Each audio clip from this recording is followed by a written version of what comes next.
మా ఇద్దరికి అసలు కోఆర్డినేషన్ ఉండదన్నమాట. నేను ఊ అంటే ఆయన హా అంటారు. చూడండి, ఈ చేయి పట్టుకోమంటే ఆ చేయి పట్టుకున్నారు.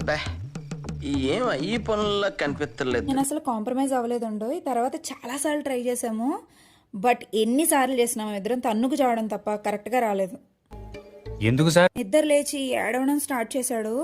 ఘోరంగా ఏడ్చాడు అసలు. ఈ రీల్ ఆల్మోస్ట్ ఒక 10 times అయినా ట్రై చేసి ఉంటాము. ఫైనలీ మాకు ఇది పర్ఫెక్ట్గా అనిపించింది. మీకు ఎలా అనిపించిందో చెప్పండి. ట్రైన్ స్టార్ట్ అవగానే చాణక్య ఎంతగా ఏడ్చాడంటే అసలు ఆ సౌండ్స్, ఆ లైటింగ్ అదంతా నచ్చలేదు అడిగి. ఆ వెదర్కి, ఆ వర్షం పడుతోంది కదా, ఎంత బాగుందంటే అసలు విండో దగ్గర కూర్చొని ఆ జర్నీ చేస్తుంటే అదొక డ్రీమ్ లా అనిపించింది నాకు. చాలా కాసేపు చాణక్యని వాళ్ళ బాబాయ్ కప్ చెప్పాము. మా సుందర్ అయితే చాణక్యని ఆపడానికి ఒక మినీ సైజ్ యుద్ధమే చేశాడని చెప్పొచ్చు.